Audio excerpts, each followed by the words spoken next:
यदा यदा हि धर्मस्य ग्लानिर्भवति भारत अभ्युत्थानम अधर्मस्य तदात्मानं सृजाम्यहम्।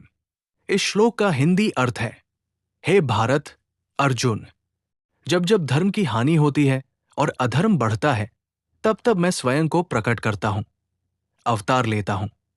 जिसका मतलब है कि भगवान विष्णु धर्म की स्थापना और दुष्टों के विनाश के लिए हर युग में जन्म लेते हैं। जब जब धरती पर अधर्म बढ़ता है, जब जब धर्म की हानि होती है, तब तब भगवान विष्णु स्वयं अवतार लेकर संसार की रक्षा करते हैं।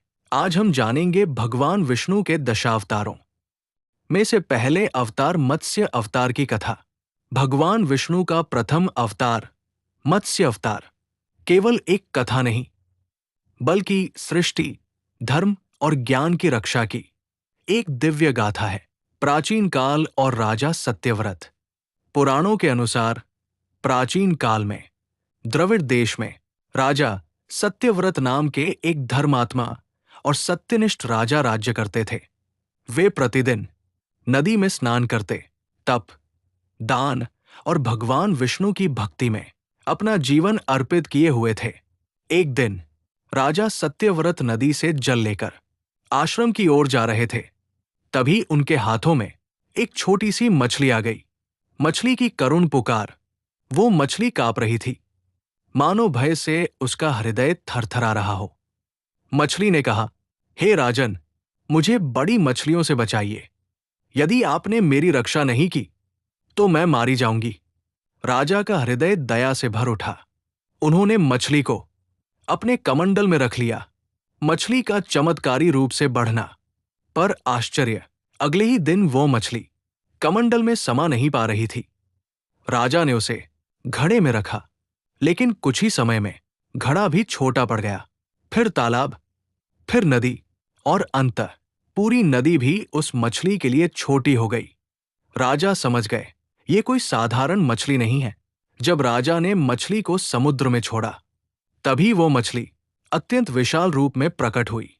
उसके नेत्र सूर्य के समान तेजस्वी थे और उसका स्वर गंभीर व करुणा से भरा हुआ था।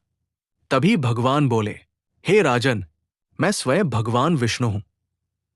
मैंने मत्स्य अवतार धारण किया है। राजा सत्यव्रत भगवान के चरणों में गिर पड़े। भगवान विष्णु ने कहा, शीघ्र ही इस पृथ्वी पर महाप्रलय आने वाली है। समस्त संसार जल में डूब जाएगा।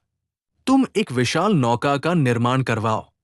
उसमें सप्तर्षियों को, सभी जीव जंतुओं के बीजों को, वनस्पतियों के बीजों को और चारों वेदों को सुरक्षित रखो। राजा ने भगवान की आज्ञा को श्रद्धा से स्वीकार किया। कुछ समय बाद आकाश में काले बादल छा गए। भीषण वर्षा होने लगी। नदियां उफन पड़ी। समुद्र अपनी सीमाएं तोड़ने लगे। धीरे धीरे पूरी पृथ्वी जल में डूबने लगी। तभी राजा सत्यव्रत नौका में सप्तर्षियों के साथ बैठे। उसी क्षण समुद्र से एक अत्यंत विशाल मत्स्य प्रकट हुआ। उसके मस्तक पर एक दिव्य सींग था। राजा ने नौका को उस सींग से बांध दिया। भगवान मत्स्य नौका को खींचते हुए सुरक्षित स्थान की ओर ले चले। पुराणों के अनुसार प्रलय के समय एक असुर वेदों को चुरा ले गया था। भगवान मत्स्य ने उस असुर का वध किया और वेदों को पुनः प्राप्त किया। इस प्रकार ज्ञान, धर्म और सृष्टि तीनों की रक्षा हुई। प्रलय के बाद जब प्रलय समाप्त हुआ, भगवान ने राजा सत्यव्रत को नए सृष्टि चक्र का प्रथम मनु बनाया। वे ही आगे चलकर वैवस्वत मनु कहलाए।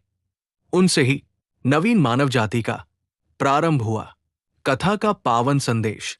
ये कथा हमें सिखाती है, धर्म की रक्षा के लिए ईश्वर स्वयं अवतार लेते हैं। ज्ञान सबसे बड़ा धन है और उसकी रक्षा करना ईश्वरीय कर्तव्य है। सच्ची भक्ति, दया और श्रद्धा कभी व्यर्थ नहीं जाती। जो इस कथा को श्रद्धा से सुनता है, उसके जीवन से भय, अज्ञान और संकट दूर हो जाते हैं। जय श्री विष्णु। जय मत्स्य अवतार।